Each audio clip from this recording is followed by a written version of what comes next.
warahmatullahi wabarakatuh. Kami dari kelompok 2 akan menjelaskan materi tentang perpajakan. Oke, di sini saya akan menjelaskan pengertian pajak. Pengertian pajak menurut Profesor Dr. Rahmat Sumitro, pajak adalah peralihan dari pihak rakyat kepada kas negara untuk membiayai pengeluaran rutin. Surplusnya digunakan untuk investasi pada barang-barang publik, misalnya jalan raya dan jembatan. Maksud dari pengertian tersebut adalah dari rakyat untuk rakyat, tapi tidak mendapatkan imbalan secara langsung, melainkan dari pembangunan jembatan dan jalan raya. Yang kedua, menurut Profesor Dr. PJA Adriani, pajak adalah iuran masyarakat kepada negara yang dapat dipaksakan, yang terutang oleh yang wajib membayarnya menurut peraturan-peraturan umum, undang-undang, dengan tidak mendapatkan prestasi kembali, yang langsung dapat ditunjuk dan yang gunanya adalah untuk membiayai pengeluaran umum, berhubung tugas negara untuk menyelenggarakan pemerintah. Yang ketiga, pengertian pajak menurut Undang-Undang Nomor 28 Tahun 2007. Pajak adalah kontribusi wajib kepada negara yang terutang oleh pribadi atau badan yang bersifat memaksa berdasarkan undang-undang dengan tidak mendapatkan imbalan secara langsung dan gunanya untuk keperluan negara bagi sebesar-besarnya kemakmuran rakyat. Fungsi budgeter pajak. Fungsi budgeter disebut fungsi utama pajak atau fungsi fiskal, yang dimana fungsi pajak dipergunakan sebagai alat untuk memasukkan dana secara optimal ke kas negara berdasarkan undang-undang yang berlaku. 2. Fungsi alat pengatur, yaitu fungsi yang digunakan sebagai instrumen untuk mencapai tujuan tertentu. 3. Fungsi alat penjaga stabilitas, yang dimana untuk menjaga keseimbangan stabilitas ekonomi. 4. Fungsi sarana distribusi pendapatan.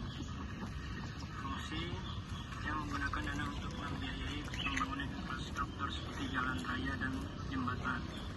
Banyak, tapi saya bisa memberi contoh yang dikait itu: 1. Pembangunan fasilitas dan infrastruktur. 2. Dana alokasi umum. 3. Pemilihan umum.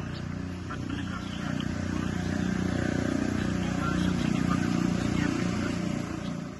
C. Perbedaan pajak dengan pemungutan resmi lainnya. Beberapa perbedaan pajak antara pajak dan retribusi adalah sebagai berikut. Yang pertama, dasar hukum. Pada pajak, pemungutan diatur berdasarkan undang-undang, sedangkan pemungutan retribusi berdasarkan pada peraturan pemerintah, peraturan menteri, atau pejabat yang lebih rendah. Yang kedua, balas jasa. Pada pajak, balas jasa tidak bisa ditunjukkan secara langsung, sedangkan pada retribusi, balas jasa dapat ditunjukkan secara langsung kepada individu. Yang ketiga, objek pemungutan.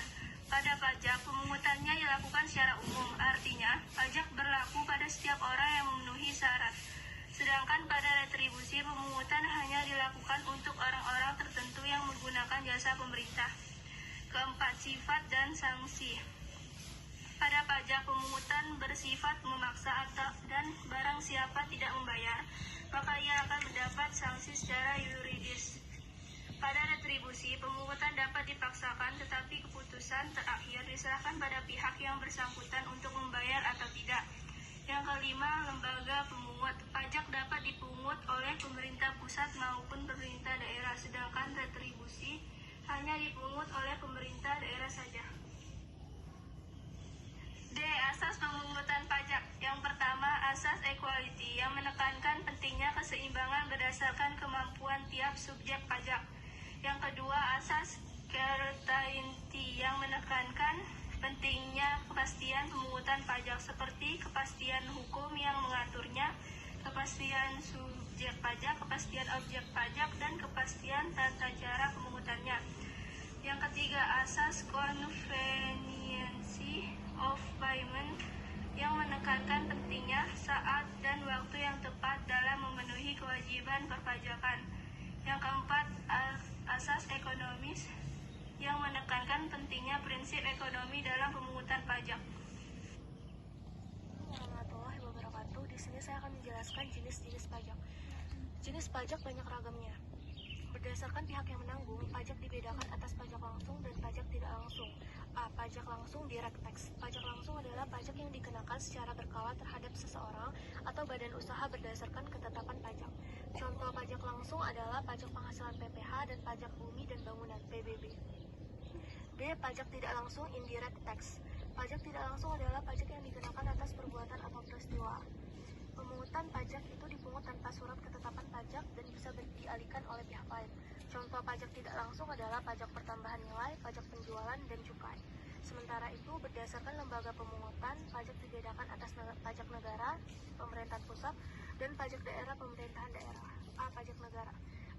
daerah adalah pajak yang pemungutannya dilaksanakan oleh pemerintahan pusat. Pajak pertambahan nilai barang dan jasa dan pajak penjualan atas barang mewah. Jadi pajak daerah. Pajak daerah adalah pajak yang dipungut oleh pemerintahan daerah, baik oleh daerah tingkat 1 maupun oleh pemerintahan daerah tingkat 2. Pajak daerah digunakan oleh pemerintahan daerah untuk membiayai rumah tangganya. Contoh pajak reklame, pajak kendaraan bermotor, dan pajak hiburan. Dan cara pengenakan pajak. Objek pajak adalah segala sesuatu yang menurut undang-undang dijadikan dasar atau sasaran pemungutan pajak. Pada prinsipnya, segala sesuatu ada di dalam masyarakat dapat dijadikan sasaran atau objek pajak, baik itu keadaan, perbuatan, maupun peristiwa. Atas objek pajak, ada berbagai tata cara pemungutan pajak. Tata cara itu dapat dilakukan berdasarkan stelsel berikut.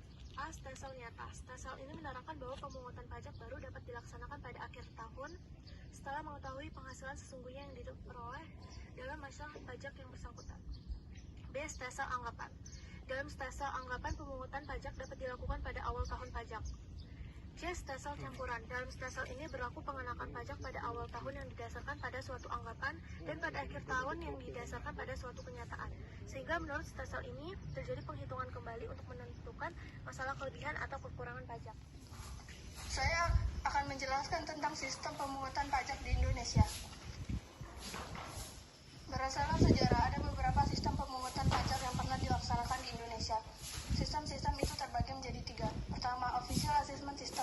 Sistem Official Assessment dilaksanakan sampai pada tahun 1967. Dalam sistem ini, wewenang pemungutan pajak pada Fiskus atau pemungut pajak.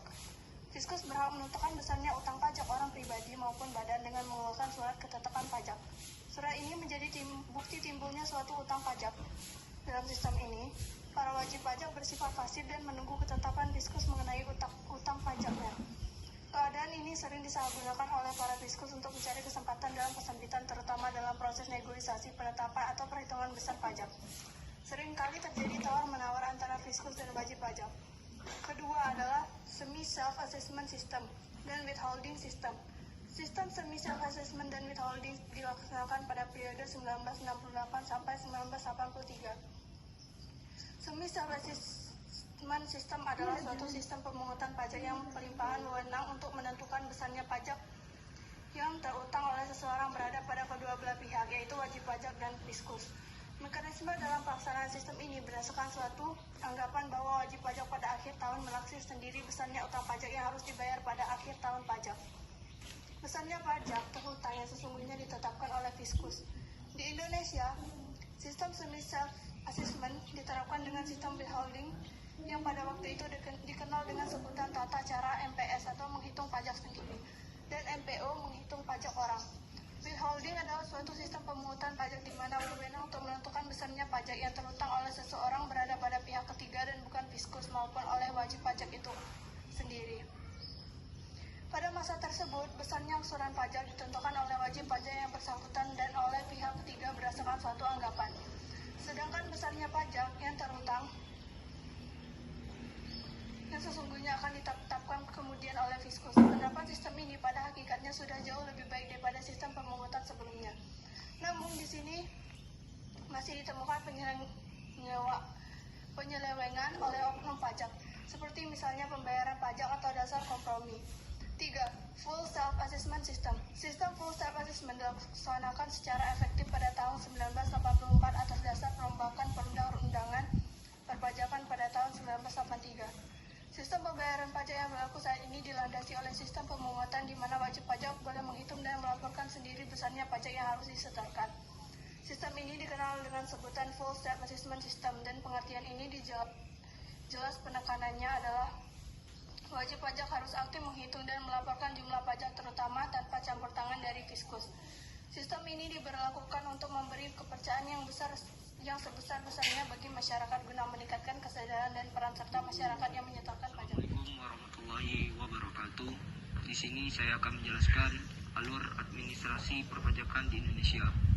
Landasan alur prosedur administrasi pajak adalah prinsip sistem perpajakan self-assessment. Dalam sistem ini, wajib pajak hendaknya lebih proaktif dalam menjalankan hak dan kewajiban perpajakan. Wajib pajak melakukan sendiri pendaftaran, penghitungan, penyetoraan hingga pengeluaran pajak. Nah, Di sini kami akan menyajikan tabel alur administrasi perpajakan di Indonesia. Kalian bisa melihat sendiri di sana. Diawalnya dengan pendaftaran diri, pembukaan atau pencatatan, penghitungan pajak, wajib pajak, dan yang terakhir ada peninjauan kembali. Sekian, terima kasih. Menjelaskan yang terakhir tentang tantangan pemungutan pajak. Peran kita pemungutan pajak harus berhadapan dengan realita masih rendahnya kesadaran partisipasi masyarakat mengenai perpajakan. Terkadang masyarakat banyak yang belum memiliki NPWP, bukan karena mereka enggan berurusan dengan pajak, tapi justru karena mereka belum paham dan kebingungan ihwal apa yang harus mereka lakukan terkait kewajiban perpajakan. Kendala-kendala yang selalu timbul dalam suatu sistem perpajakan adalah bagaimana menciptakan suatu sistem yang dapat menghasilkan suatu pengertian yang baik antara masyarakat sebagai pembayar pajak dan pemerintah selaku membuat peraturan dan undang-undang perpajakan. Ada beberapa tantangan pemungutan pajak. Yang pertama, menetapkan pajak yang sesuai dengan keadaan sebenarnya. Yang kedua, banyaknya metode dalam melakukan bisnis yang mampu menghindarkan aktivitas perusahaan dari pajak. Yang ketiga, rumitnya aturan-aturan dalam pajak sehingga sulit untuk ditetapkan nominal sepantasnya. Yang keempat, banyaknya mafia-mafia pajak yang melakukan KKN dalam pemungutan pajak. Oke, kesimpulan dari perpajakan adalah mengapa seseorang harus membayar pajak. Untuk membiayai pembangunan yang terus dilaksanakan, maka perlu dipahami terlebih dahulu tentang pengertian pajak itu sendiri. Di sini, negara memerlukan dana untuk kepentingan rakyat. Dana yang akan dikeluarkan ini tentunya didapat dari rakyat itu sendiri melalui pemungutan yang disebut dengan pajak, sebagaimana dinyatakan dalam pasal 23 ayat 2 Undang-Undang 1945 yang menegaskan agar setiap pajak yang akan dipungut haruslah berdasarkan undang-undang. Di sini kita dapat menyimpulkan bahwa pajak adalah iuran rakyat kepada kas negara berdasarkan undang-undang dengan tiada mendapat jasa timbal yang langsung dapat ditunjuk dan yang digunakan untuk membayar pengeluaran umum yang hasilnya akan dikembalikan kepada masyarakat. Dari kami, saya Anissa, Saya Adika. saya Desta, saya Pinanti, saya Deva. Saya Hari. Jadi apabila ada kesalahan kata atau ucapan, kami mohon maafkan. Wabillahi taufiq wal hidayah. Wassalamualaikum warahmatullahi wabarakatuh.